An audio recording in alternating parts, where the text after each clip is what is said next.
semuanya, selamat pagi. Sebelum kita memulai pada pelajaran di pagi hari ini, Ibu meminta tolong kepada KM, apakah teman-temannya sudah pada masuk semua dalam kelas?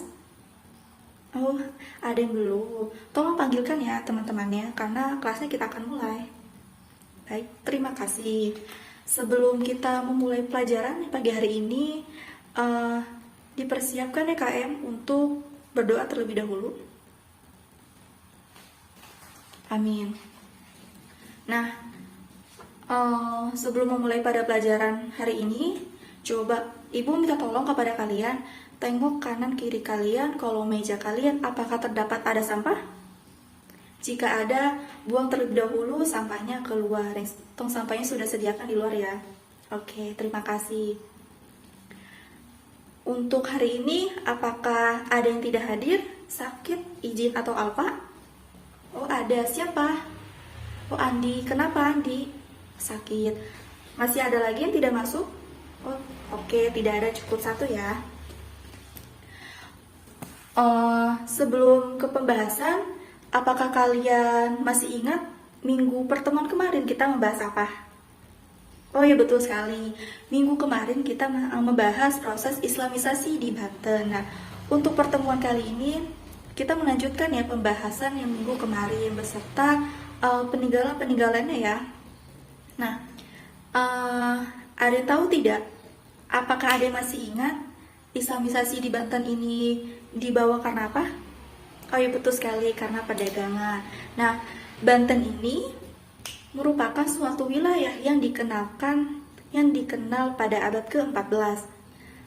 Banten ini merupakan sebuah pelabuhan yang sangat ramai disinggahi dan dikunjungi oleh para pedagang dari berbagai wilayah. Nah, pada tahun 1330 orang ini sudah mengenal Banten ini. Nah, Banten ini tuh dulu dikuasai oleh Majapahit yang dipimpinnya itu oleh Gajah Mada dan Hayam Wuruk.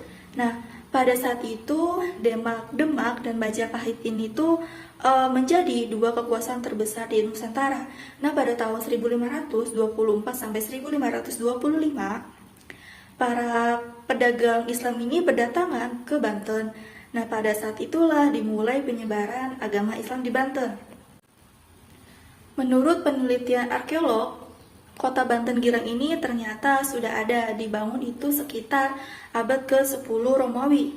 Nah, kerajaan yang masih menganut agama Hindu-Buddha ini termasuk cukup besar ya di Pulau Jawa ini, dengan bangunan keraton yang sangat megah yang dikelilingi oleh keindahan alam berupa Sungai Cibante dan perbentengan yang sangat kokoh ya, yang terbuat dari tanah liat pada saat itu. Nah, berdasarkan dokumen sejarah pada saat itu, baik sumber setempat atau sejarah Banten maupun sumber asing ya, telah ada bukti berdirinya kerajaan Banten, yaitu ada yang tahu di mana?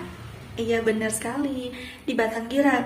Nah, kemudian kerajaan tersebut telah ditaklukkan oleh Sunan Gunung Jati, atau yang bisa kita kenal yaitu Syarif Hidayatullah bersama putranya yaitu Hasanuddin, yang dipimpin oleh bala tentara Demak pada abad ke-15. Nah, setelah ditaklukkan pasukan Islam ini di bawah Sunan Gunung Jati, pusat kotanya itu dipindahkan dari Banten Girang menuju ke Banten Lama. Nah, sebelum agama Islam ini berkembang di Banten, masyarakat Banten ini masih hidup dalam tata cara kehidupan tradisi dan dalam berabad-abad permulaan ketika agama Hindu ini berkembang di Indonesia.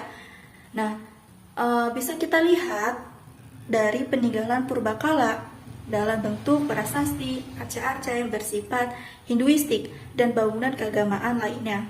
Adapun sumber naskah kuno yang ada pada pra-Islam itu telah menyebutkan tentang kehidupan masyarakat yang menganut agama Hindu pada saat itu. Lalu pada abad ke-16, ternyata di daerah pesisir Banten ini sudah ada kelompok masyarakat yang menganut agama Islam. Nah, penyebarannya itu dilakukan oleh seorang pemimpin Islam yang kita kenal sebagai wali yang berasal dari Cirebon. Nah, anak-anak, ada yang tahu tidak siapa sunannya? Oh iya, dipersilakan. Betul sekali, yaitu Sunan Gunung Jati. Dan kemudian dilanjutkan oleh putranya yang bernama Maulana Hasanuddin. Nah, Maulana Hasanuddin ini menyebarkan agama Islam itu secara perlahan-lahan ke daerah Banten. Nah, Sultan Maulana Hasanuddin ini sangat berpengaruh dalam penyebaran Islam di Banten. Kenapa?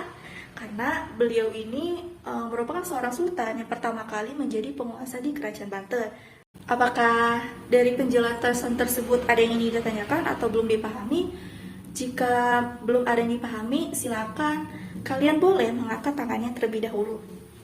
Oke, jika tidak ada, Ibu akan melanjutkan ya penjelasannya. Selanjutnya itu bukti peninggalan Islamisasi di Banten. Ada yang tahu bukti peninggalannya itu apa? Silakan. Oh iya, benar sekali, ada Masjid Agung Banten. Lalu ada yang tahu lagi?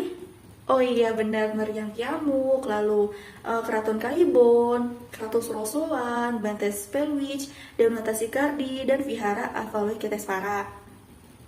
Nah, itu merupakan bukti-bukti peninggalan Islam di Banten yang sampai sekarang itu masih ada ya anak-anak. Bukti peninggalan tersebut yang masih berdiri kokoh itu seperti Masjid Agung Banten yang mungkin kalian sering ke sana ya, sering ziarah ke Banten. Nah, itu merupakan bukti peninggalan Islamisasi di Banten, yaitu Masjid Agung Banten. Oke, selanjutnya itu Ibu akan memberi tugas kalian, tapi tugasnya itu kelompok ya. Nah, tugas itu kelompoknya itu terdiri dari 5 kelompok. Dipersilakan kepada kalian untuk berhitung 1 sampai 5. Oh iya, jika sudah selesai, silakan kalian bisa duduk sesuai dengan kelompoknya, per kelompoknya. Baik, di sini Bu akan sedikit menjelaskan tentang penugasan kalian. Jadi, kalian itu membuat poster dan sebuah video. Nah, posternya itu sama videonya itu tentang apa, Bu? Tentang bukti peninggalan Islamisasi di Banten. Nah, untuk kelompok 1 itu ini ya, tentang Masjid Agung Banten. Kelompok 2 Keraton Kaibon, kelompok 3 Keraton Surosoan, kelompok 4 Bantes Pelwich, dan kelompok terakhir itu Meriam Kiamuk. Nah, sudah dicatat? Baik. Nah, apa sih Bu isi dari posternya? Nah, isi dari posternya itu terdiri dari pendahuluan, pembahasan, dan kesimpulan. Cukup 3 itu saja. Apa sih Bu yang dijelasin? Kalian menjelaskan sejarah. Misalkan, sejarah Masjid Agung itu apa? Didirikan pada tahun berapa? Nah, dalam poster ini kalian diringkas, materi itu diringkas, jangan terlalu panjang. Kalian cukup ambil poin-poinnya saja. Dapat dipahami? Baik. Selanjutnya itu Ibu akan menjelaskan video. Nah, videonya itu apa sih Bu isinya? Nah, isinya itu terkait dari materi di isi poster tersebut. Nah, kalian nanti dibagi-bagi ya tugasnya. Isi videonya itu video diri kalian sendiri, kayak ngejelasin sejarah Keraton Kaibon itu apa, didirikannya itu kapan ya. Jangan ngambil dari sumber lain, misalkan dari YouTube ya. Nanti kalian bisa tambahkan di video tersebut foto atau gambar dari peninggalan Islamisasi di Banten. Misalkan kelompok 1 itu Masjid Agung Banten. Nah, kalian tambahin gambar Masjid Agung Banten itu seperti apa. Nah, lalu kalian deskripsikan ya, kayak dijelaskan sejarahnya Banten, sejarah Masjid Agung Banten itu, sama tahunnya dan lain-lain. Nah, di poster juga bisa juga ya kayak ditambahkan foto atau gambar peninggalannya ya, agar tidak terlalu tidak terlalu banyak kata-kata gitu. Bisa agar bisa tahu aja loh, misalkan kalian di post, oh ini loh Masjid Agung Banten itu kayak gini, sejarahnya kayak gini. Dapat dipahami atau ingin ada yang ditanyakan? Oh iya, Ibu lupa menyampaikan untuk durasi videonya itu cukup 5 menitan saja, tidak usah terlalu panjang-panjang ya. Tidak usah. Oke, untuk batas pengumpulan tugasnya itu sekitar 1 mingguan. Oh ya, untuk tugasnya itu kalian cukup meng-up-nya di Google Drive kalian. Ya, ini ya perwakilan kelompok saja, tidak usah masing-masing setiap kelompok itu buat. Jadi pengumpulannya itu Google Drive dari kelompok, perwakilan saja satu orang, lalu linknya itu kirim ke ketua kelas. Nah, dari ketua kelas itu kirim ke saya ya. Sama untuk video juga di upnya di Google Drive aja, tidak usah di YouTube. Agar bisa barengan aja, bisa enak gitu kan. Kalau dari YouTube kan nanti pasti kalian melampirkan linknya kan, jadi kalau misalkan itu sekalian aja gitu biar enak juga. Kalau misalkan sudah selesai, nanti kalian kirim ke saya ya, ketua kelasnya ya. Apakah ada yang ingin dipertanyakan lagi atau belum dipahami, dipersilahkan untuk bertanya. Oke, jika tidak ada, mungkin itu saja ya tugas dari Ibu berikan kepada kalian. Ya, mungkin Ibu cukupkan saja pertemuan untuk kali ini ya. Wassalamualaikum warahmatullahi wabarakatuh.